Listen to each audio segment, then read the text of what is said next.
Assalamualaikum warahmatullahi wabarakatuh.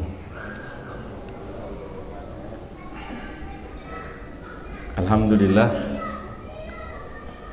alladzi anzala sakinata fi qulubil mu'minin liyazdadu imanan ma'a imanihim. Asyhadu an la ilaha illallah la syarikalah wa asyhadu anna Muhammadan abduhu wa rasuluhu la nabiyya ba'dah. Allahumma sholli ala Muhammad wa ala alihi wa ashabihi wa man tabi'ahum bi ihsanin ila yaumil qiyamah. Qala ta'ala fi kitabil karim. A'udzu billahi minasyaitonir rajim.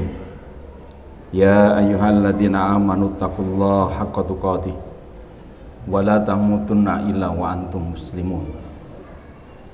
Wa qala Allahu ta'ala aidan, ya ayyuhalladzina amanu taqullaha wa qulu qawlan sadida yuslih lakum a'malakum wa yaghfir lakum dzunubakum wa may yuti'illaha wa rasulahu faqad faza fawzan 'azima. Amma ba'd. Hadirin jamaah salat maghrib rahimakumullah. Alhamdulillah, kita bersyukur kepada Allah Subhanahu wa taala atas rahmat, nikmat serta hidayah Allah, sehingga kita dipertemukan kembali di majelis ibadah setelah kita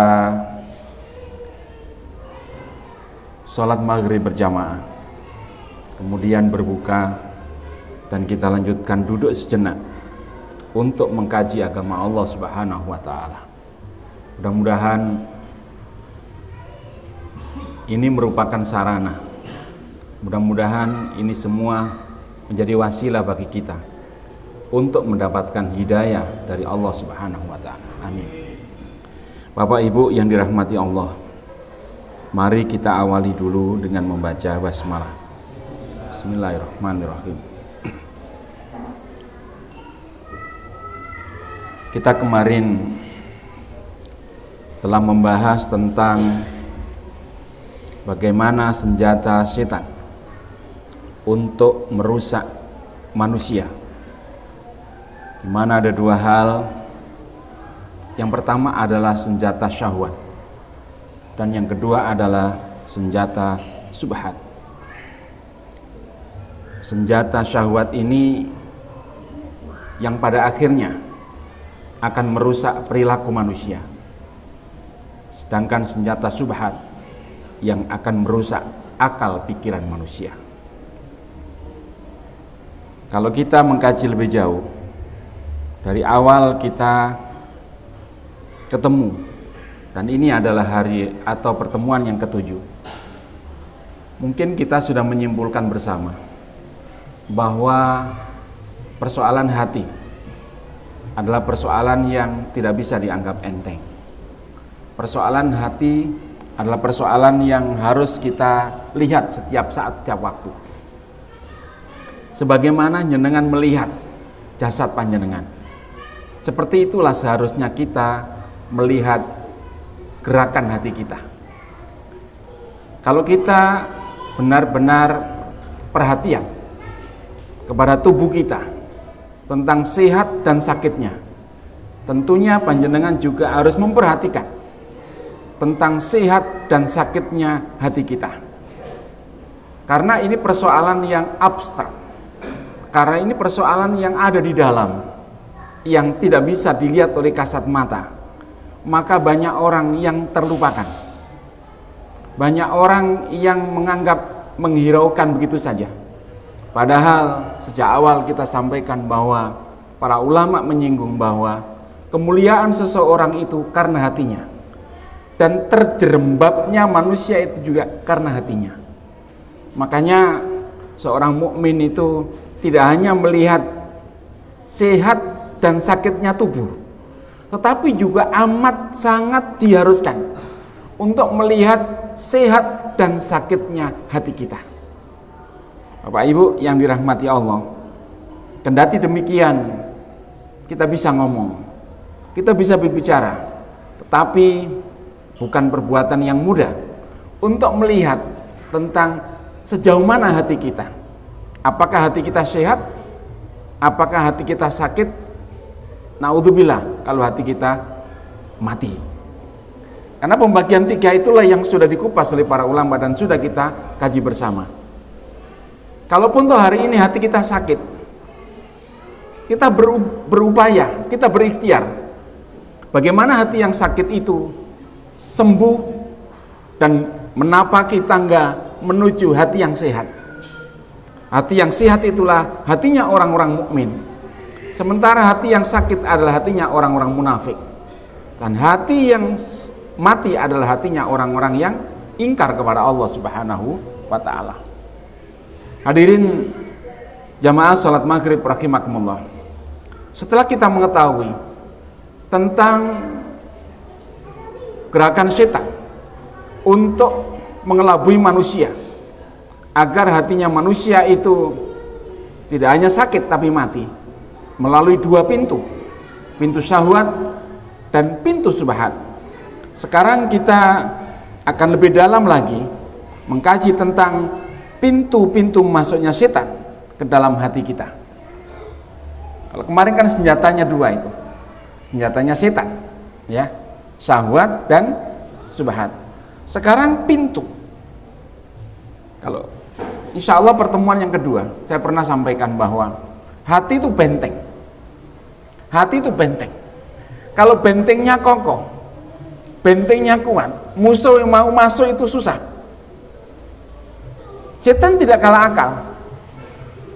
Sekuat apapun benteng itu, dia cari pintu-pintu benteng itu.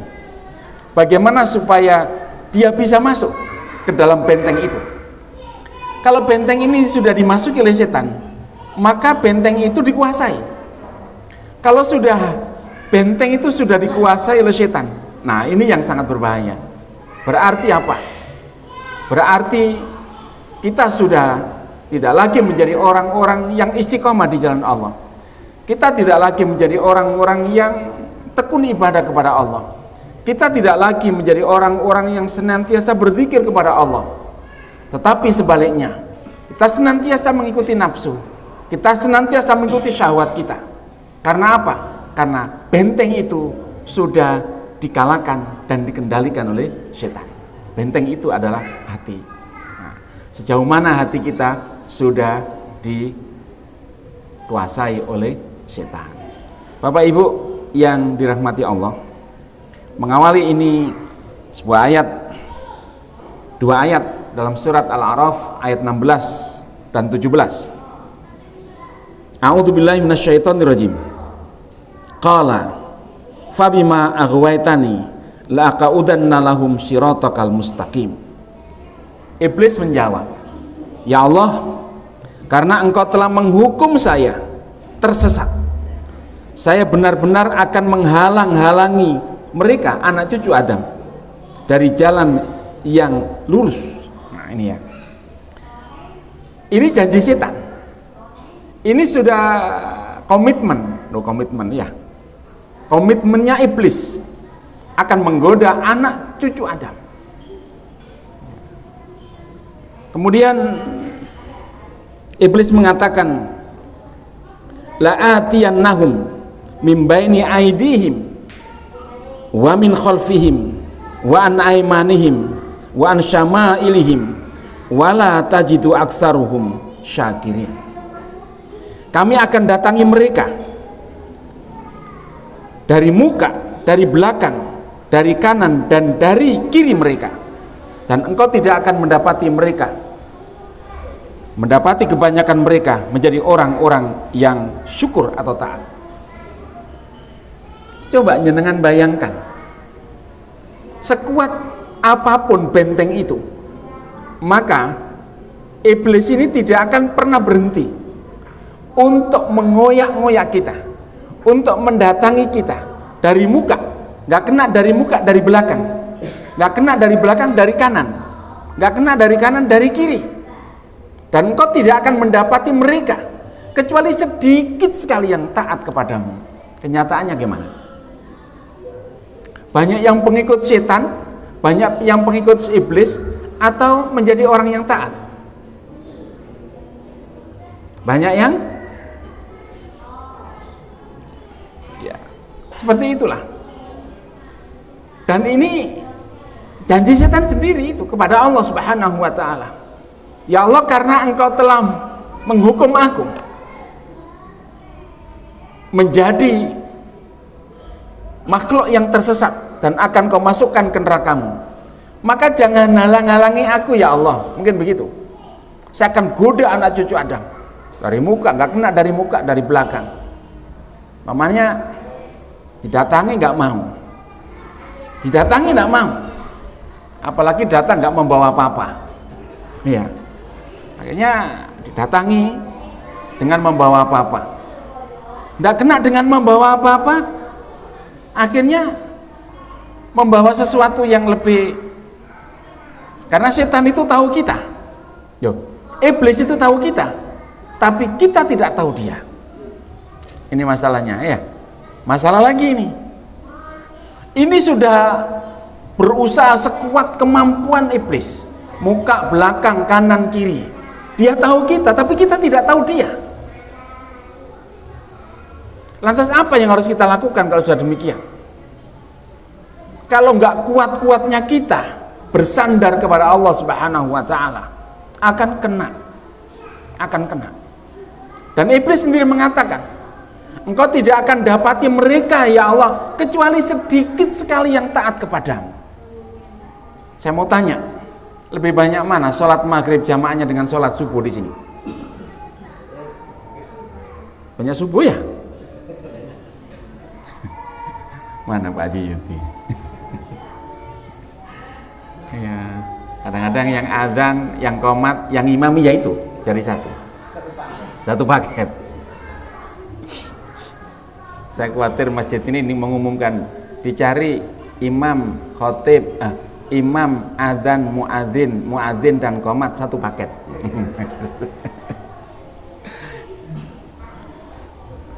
Baik, Bapak Ibu dan saudara sekalian. Tapi ingat, walaupun iblis seperti itu, iblis ini angkat tangan, Pak. Angkat tangan. Angkat tangan kepada siapa? Kepada orang-orang yang ikhlas. Seakan aku goda semuanya ya Allah, anak cucu Adam. Illa minhumul mukhlasin. Kecuali hamba-hambamu yang ikhlas saya angkat tangan. Dan kenapa? Ada yang bisa menjawab? Kenapakah orang ikhlas yang iblis itu takut? Iblis itu nggak akan mampu menggoda orang yang ikhlas. Pak Joko bisa jawab? Kalau bisa jawab boleh pulang. Katanya Ustadz.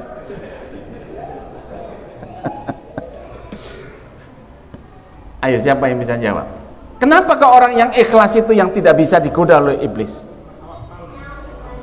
Tawakal kepada Allah. Siapa lagi? Ridho. Ada lagi, Pak? Kenapa? Kok ikhlas?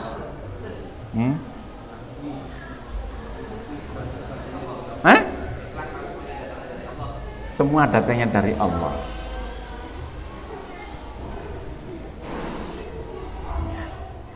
Bapak, jenengan kalau sholat,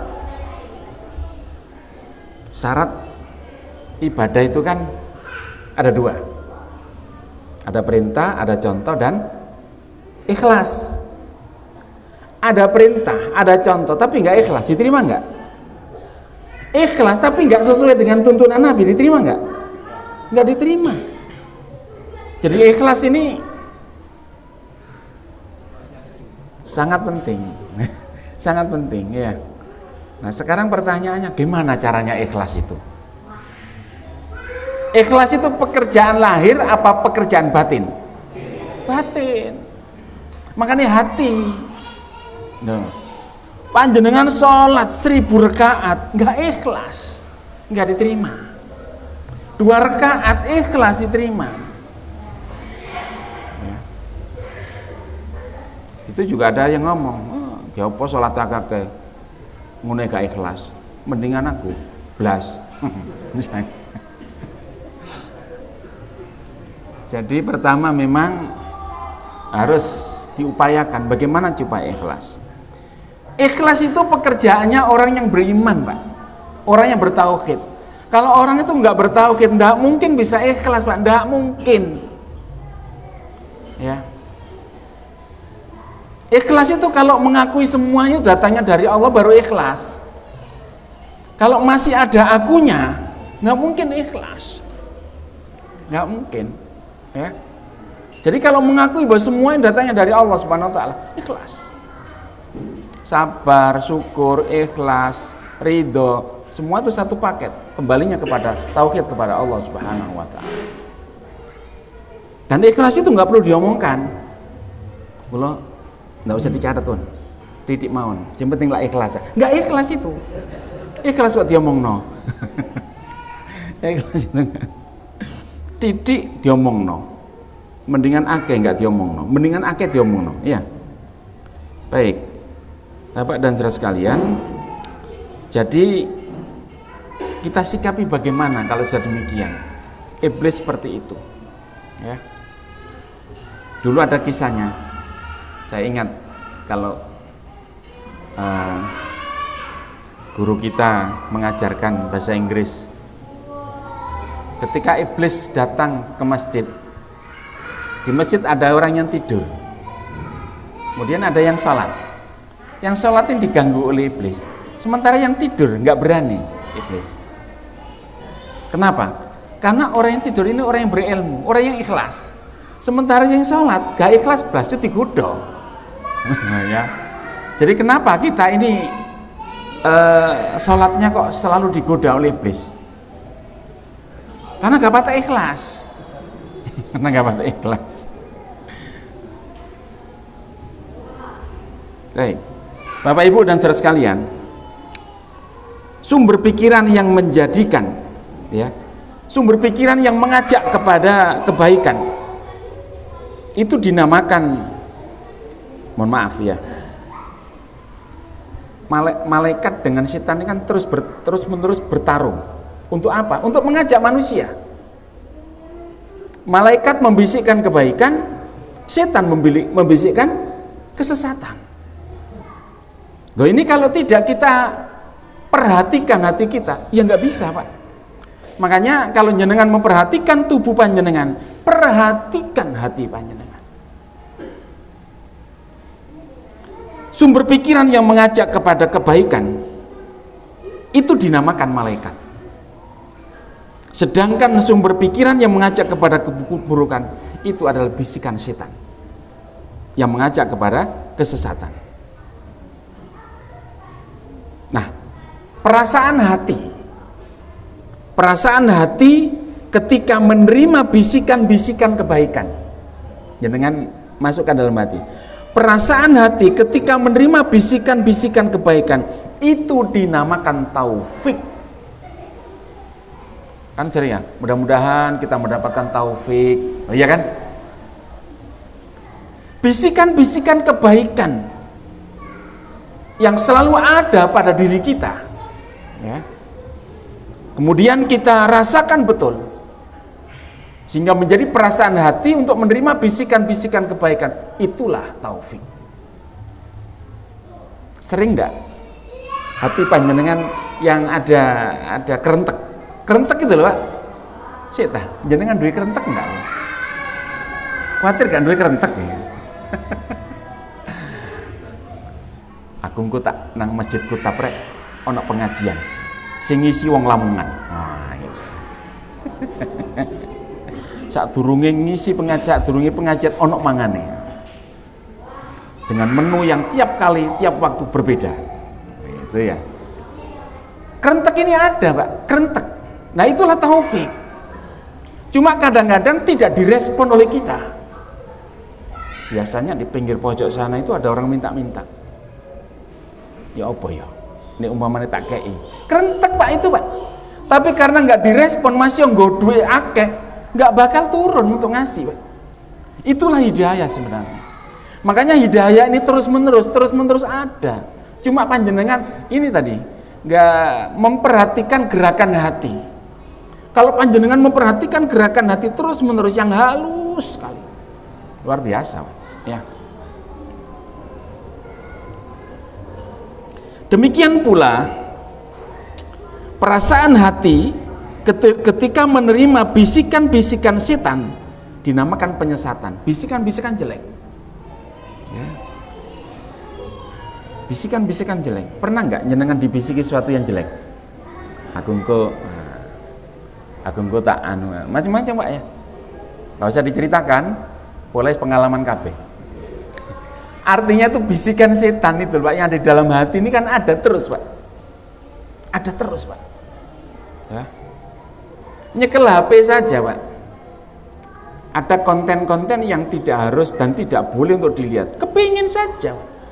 Namanya kepingin. Setan masuk. Ya apa sih? Wong-wong kok isok nonton kok gayeng temenan. Tonton Pak. Naudzubillah ya. Nah, malaikat itu dibikin oleh Allah dari nur, dari cahaya ya. Yang memiliki tugas melimpahkan kebaikan, memberikan faedah ilmu, menyingkap kebenaran, menjanjikan kebaikan, memerintahkan yang ma'ruf. Ini semuanya ada dalam hati kita kan? Kerentek-kerentek semacam itu kan ada. Itu bisikan malaikat. Sementara setan yang terbuat dari api punya tugas yang berbeda dari malaikat.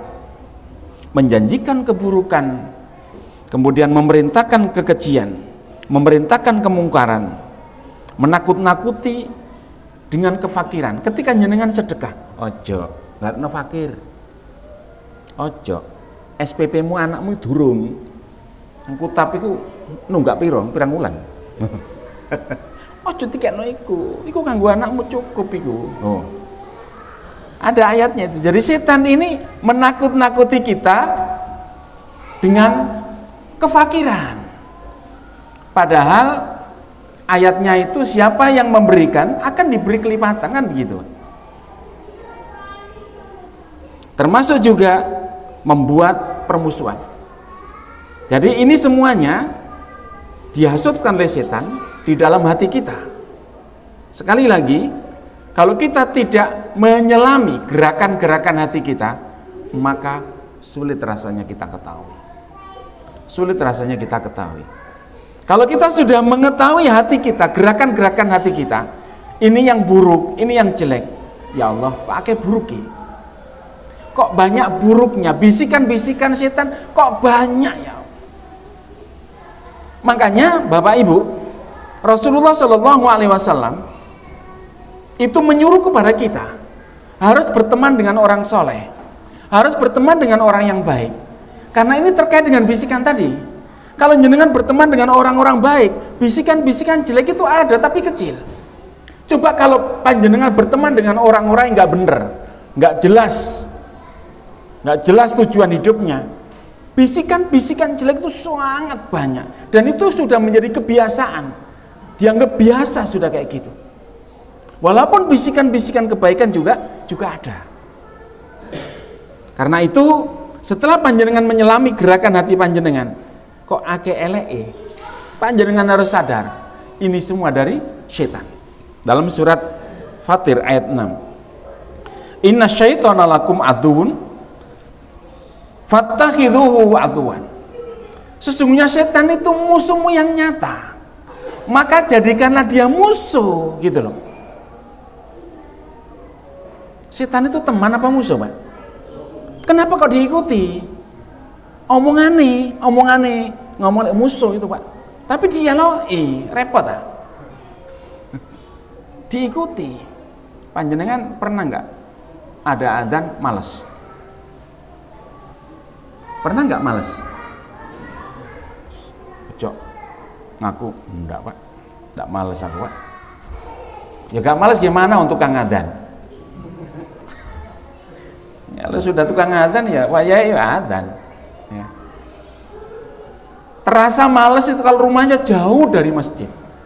Ono adzan, mari adzan maneh. Males kan? Mulai males ya. Males mau berangkat ke majelis taklim males.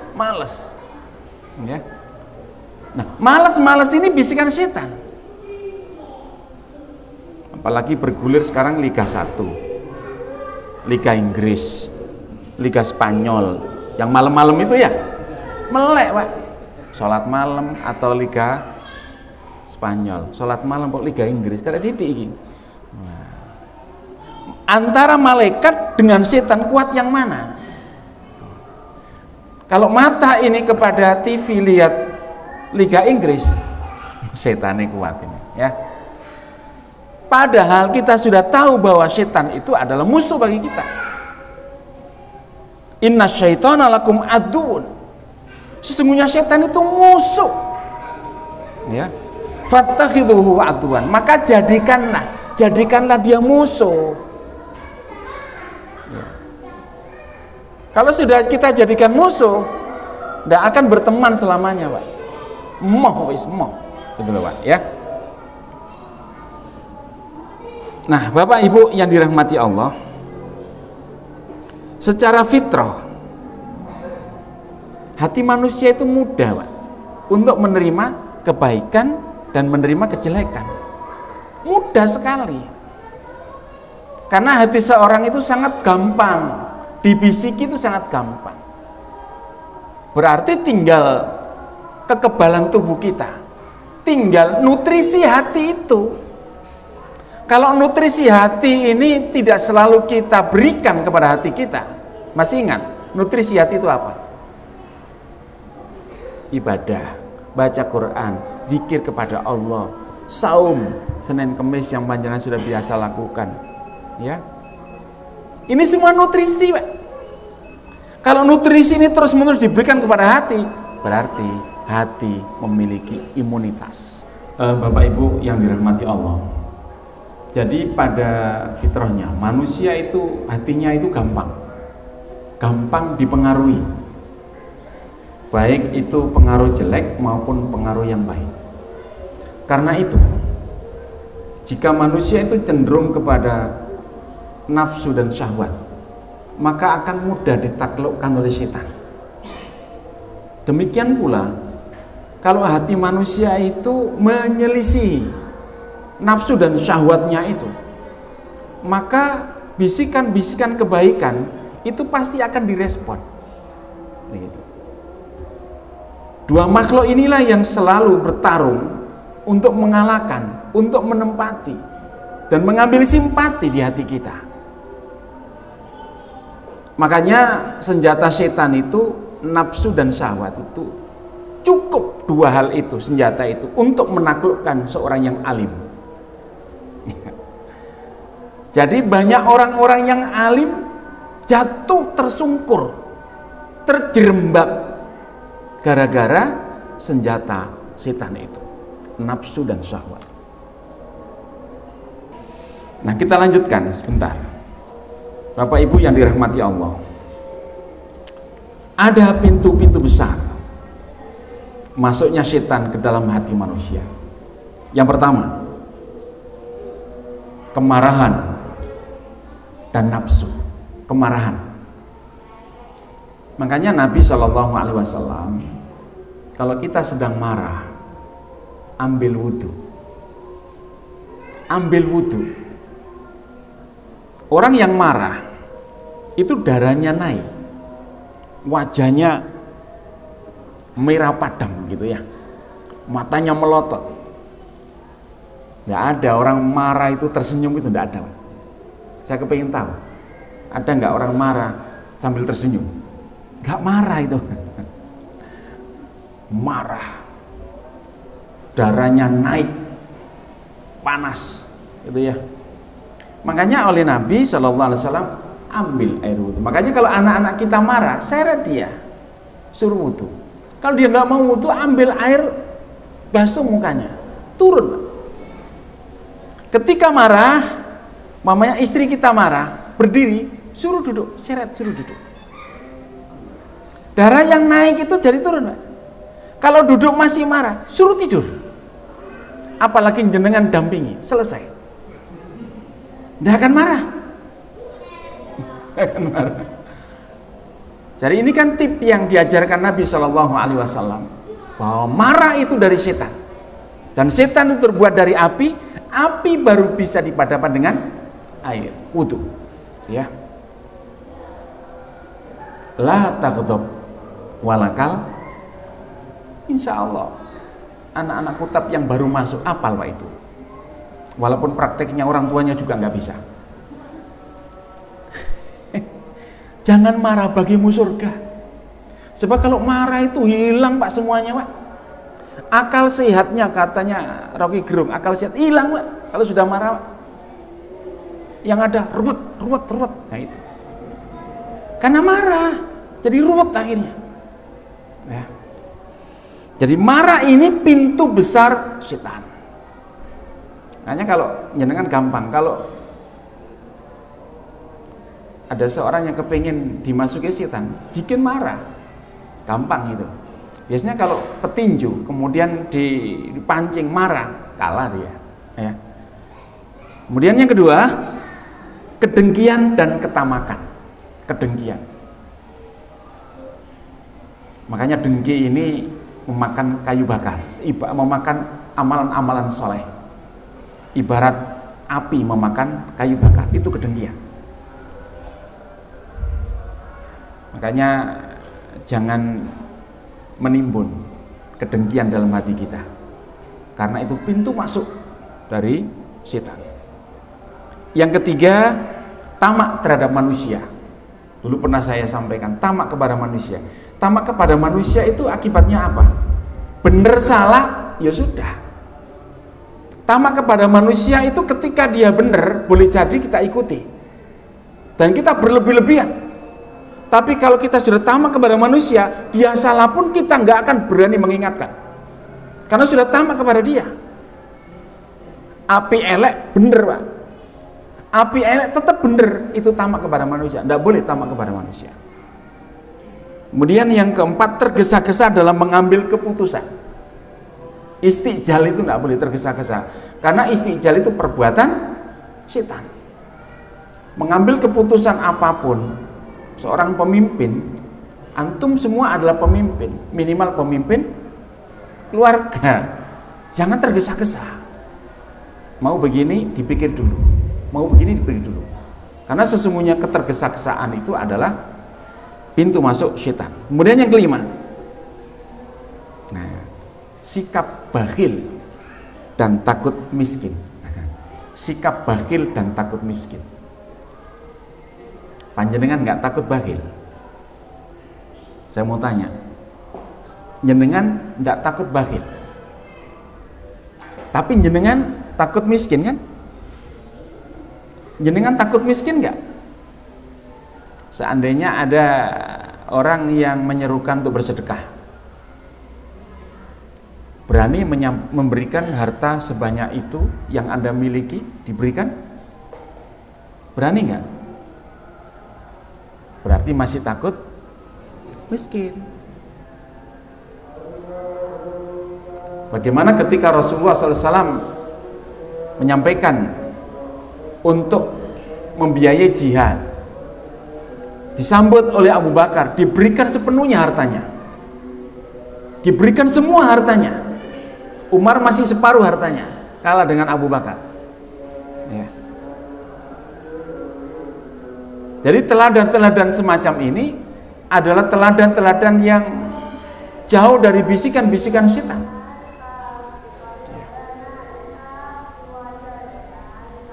Supaya kita tidak memiliki sikap bakhil, maka harus dilatih, Pak. Harus dilatih. Dermawan itu harus dilatih. Saya pernah menceritakan beberapa kali di majelis taklim. Ada teman, mudah-mudahan ini jadi pelajaran saja.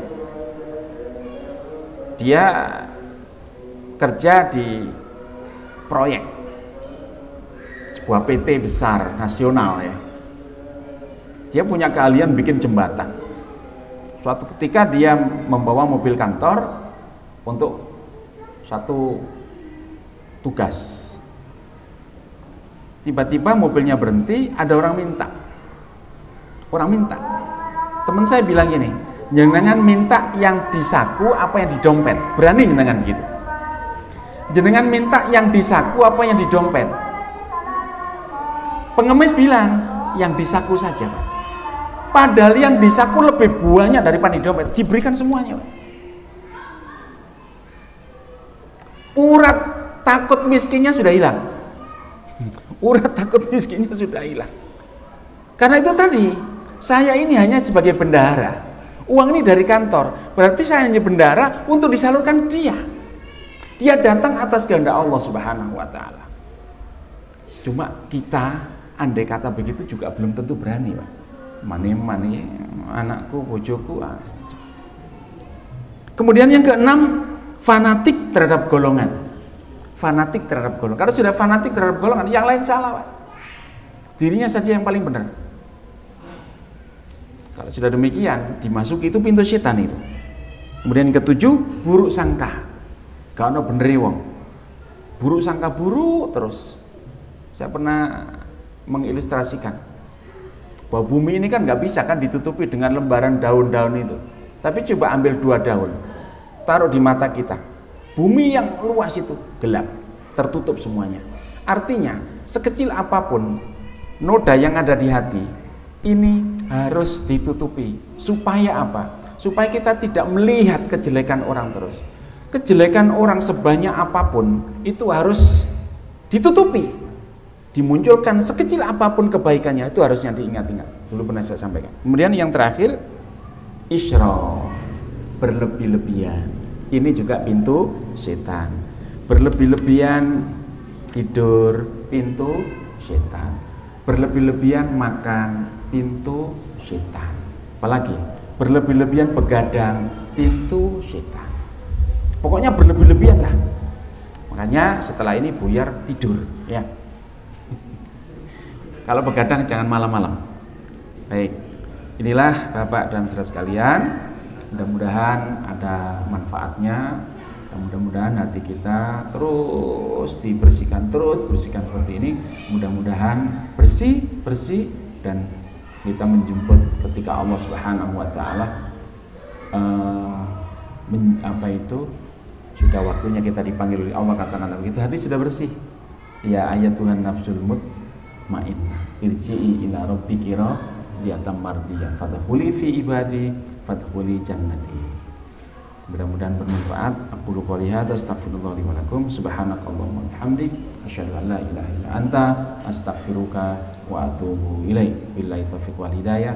Assalamualaikum warahmatullahi wabarakatuh.